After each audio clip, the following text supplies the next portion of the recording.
Hello guys, welcome back to my channel. तो आज मैं कंपेयर करने वाला हूँ Gilbert Wu versus Konoha Agito को। यह एनालाइज केंगन ओमेगा के गिलबर्ट वू और केंगन असुरा के कोनोहा एजिटो के बीच एक हाइपोथेटिकल क्लैश पर गहराई से चर्चा करेंगे। दोनों को अपने अपने एरिया में एपेक्स प्रेडेटर माना जाता है, जो इमेंस पावर और यूनिक फाइटिंग स्टाइल का दावा करते हैं। यह डिटरमाइन करने के लिए कि कौन ज्यादा स्ट्रॉन्गेस्ट है, हमें उनकी एबिलिटीज और फीट्स की डिटेल्ड एग्जामिन करना चाहिए। तो और बिना देरी किए इस वीडियो को स्टार्ट करते हैं।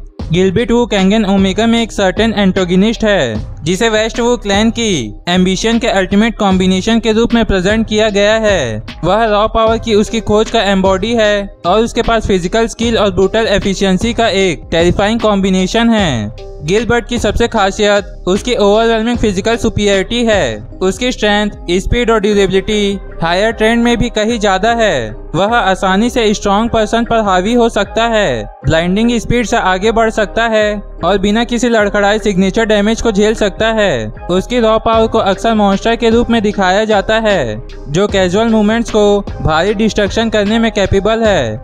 वो और कर क्लैन के अदर प्रोमिनेंट मेंबर की तरह गिलबर्ट रिमूवल का यूज कर सकता है, जो मसल्स के आउटपुट पर माइंड की नेचुरल लिमिटेशन को जबरन हटा देती है। इससे उसकी स्ट्रेंथ, स्पीड और ओवरऑल फिजिकल कैपेबिलिटीज काफी बढ़ जाती है, जिससे उसे पावर में एक एक्सेप्शनली हाई मिलता है। जबकि एग्जैक्ट परसेंटेज क्लियरली रूप से नहीं बताया गया है, उसे ट्रांसफॉर्मेशन कई अदर यूजर से परे इंचेंजमेंट का एक लेवल दिखाते हैं। गिलबर्ट वेस्ट वू क्लैन की यूनिक मार्शल आर्ट्स का मास्टर है। यह style brutal efficiency, direct attacks और किसी भी अपॉर्चुनिटी का फायदा उठाने पर जोर देती है। उसकी टेक्निक्स अक्सर अपोनेंट्स को इनकैपेसिटेट करने या उन्हें तुरंत मार डालने के एम से होती है। गिलबर्ट द्वारा इस टेक्निक का यूज हाई रिफाइंड और उनकी बढ़ती हुई फिजिकल एबिलिटी के साथ सहज रूप से इंटीग्रेट दिखाया गया है। गिलबर्ट के पास एक ब्रूटल और मर्सीलेस फाइटिंग स्टाइल है। वह फाइट को जल्दी और निर्णायक रूप से एंड करने को प्रायोरिटी देता है, अक्सर ब्रूटल और डायरेक्ट मेथड का यूज करता है। उसकी अपब्रिंगिंग और इनहेरिटेड पावर से विकसित उसकी कॉम्बैट इंस्टिंक्ट उसे एक डेंजरस और अनप्रिडिक्टेबल अपोनेंट बनाती है, जबकि उसकी स्टाइल ब्रूटल फोर्स की ओर झुकी हुई है। गिलबर्ट ने फाइट के दौरान एडप्ट करने की कैपेबिलिटी दिखाई है। वह अपने अपोनेंट की टेक्निक का एनालाइज कर सकता है और उसके अनुसार अपने अप्रोच को एडजस्ट कर सकता है, जिससे वह सिर्फ एक पावरफुल खिलाड़ी से कहीं ज्यादा बन जाता है।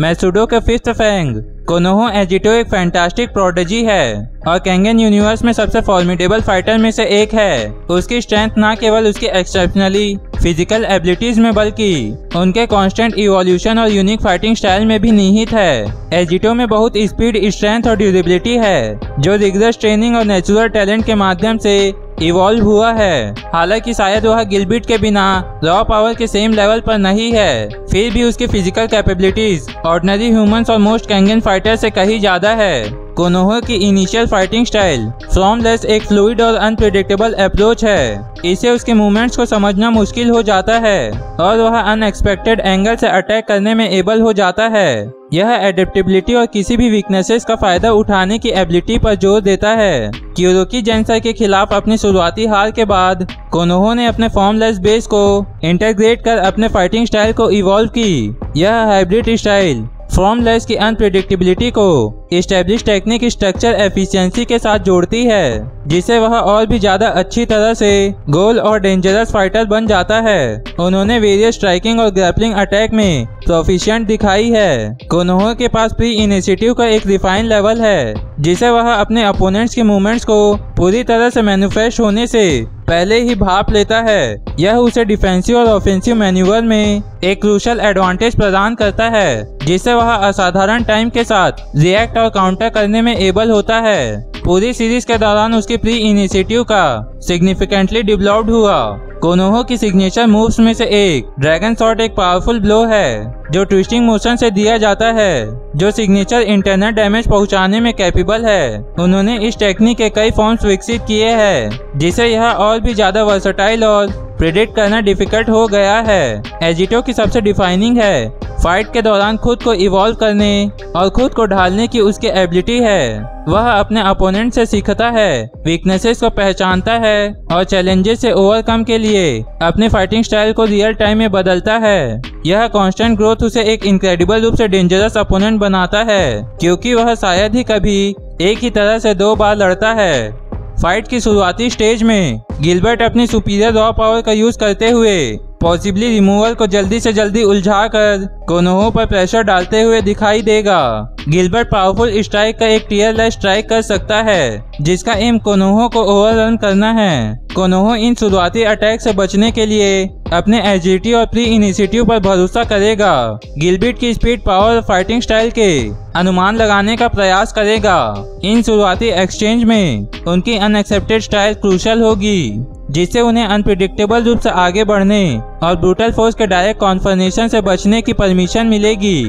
जैसे जैसे फाइट आगे बढ़ती है, कोनोहा अपने मार्शल आर्ट टेक्निक को इंटीग्रेट करना शुरू कर देता है। वनरेबिलिटी एरिया को टारगेट बनाने के लिए प्रिसाइज अटैक और काउंटर का यूज करता है। गिलबर्ट के इरादों को प्री इनिशिएटिव के माध्यम से पढ़ने की उसकी एबिलिटी इन ब्लोज को उतारने और गिलबर्ट की पावर के अटैक से बचने में इम्पोर्टेंट होगी। यदि गिलबर्ट का रिमूवल उसे स्पीड और पावर में इनफ बूस्ट प्रदान करता है, तो वो कोनोहा को पूरी तरह से ओवरवेल्म होने से पहले ही हराने में एबल हो सकता है। गिलबर्ट की रूथलेस और डायरेक्ट स्टाइल भी टेक्निकली रूप से ज्यादा रिफाइंड और मार्शल आर्ट की कंपेयर में कोनोहा के लिए उसके मोमेंटम की प्रिडिक्ट करना कठिन बना सकती है। हालांकि कोनोहा का इवोल्यूशन एक पावरफुल फैक्टर है। अपने फाइट्स के दौरान उन्होंने लगातार बेहतर फिजिकल एट्रीब्यूट्स या यूनिक एबिलिटी वाले अपोनेंट पर ओवरकम पाने के लिए खुद को ढाला है। मार्शल आर्ट के उनके इंटीग्रेशन ने उनकी अनप्रिडिक्टेबल फॉर्मलेस स्टाइल में प्रिसीजन और पावर की एक लेयर जोड़ दी है। ड्रैगन शॉट भी एक सिग्नेचर थ्रेट प्रेजेंट करता है, जो इंटरनल डैमेज पहुंचाने के लिए रॉ ड्यूरेबिलिटी को बाईपास करने में कैपेबल है। यह एक इनक्रेडिबल रूप से क्लोज मैचअप है, जो गिलबर्ट के रिमूवल इन चेंजिंग की लिमिट और कोनोहा पर अपनी रॉ पावर पर अडेप्ट करता है। अगर गिलबर्ट का रिमूवल उसे स्पीड और पावर में एक जबरदस्त इनएक्सेसिबल एडवांटेज देता है, तो वह कोनोहा को पूरी तरह से एनालाइज करने और उसकी स्टाइल का काउंटर करने से पहले शेर फोर्स के माध्यम से हराने में एबल हो सकता है। हालांकि कोनोहा की superior technique skill, refined pre initiative और कॉम्बैट के दौरान इवॉल्व होने की उसकी रिमार्केबल एबिलिटी उन्हें फिजिकली स्ट्रॉन्ग अपोनेंट पर ओवरकम पाने का एक सिग्नेचर मौका प्रदान करती है। उनकी हाइब्रिड फाइटिंग स्टाइल अनप्रेडिक्टेबिलिटी और प्रिसीजन का कॉम्बिनेशन प्रदान करती है, जो गिलबर्ट के मोर डायरेक्ट अप्रोच का फायदा उठा सकती है। ड्रैगन शॉट भी एक सीरियस थ्रेट है। अपनी एडेप्टेबिलिटी और इवोल्यूशन स्किल के माध्यम से अपीयर होने वाले इनएक्सेसिबल ऑब्स्टिकल्स पर ओवरकम पाने में कोनोहा ने ट्रैक रिकॉर्ड को देखते हुए और यह फैक्ट कि गिलबर्ट की प्राइमरी स्ट्रेंथ इंटरक्रेट टेक्निक या प्री इनिशिएटिव के बजाय रॉ पावर में निहित है, कोनोहा एजिटो के पास थोड़ी बढ़त होने की पॉसिबिलिटी है। फाइट के दौरान सीखने और अडेप्ट करने की उसकी एबिलिटी उनकी प्री इनिशिएटिव और ड्रैगन शॉट की एबिलिटी के साथ मिलकर उन्हें फिजिकली रूप से ज्यादा इम्पोजिंग गिलबर्ट वू को हराने का एक तरीका खोजने की परमिशन दे सकती है। लेकिन आपके हिसाब से इस फाइट में कौन जीतना चाहिए, कमेंट करके जरूर बताएं। तो इसी के साथ इस वीडियो को यहीं खत्म करते हैं। अगर आपको ये वीडियो अच्छी लगी हो तो इस वीडियो को लाइक करें और चैनल को सब्सक्राइब कर ले। मैं मिलता हूँ आपको नेक्स्ट वीडियो में, तब तक के लिए goodbye and take care.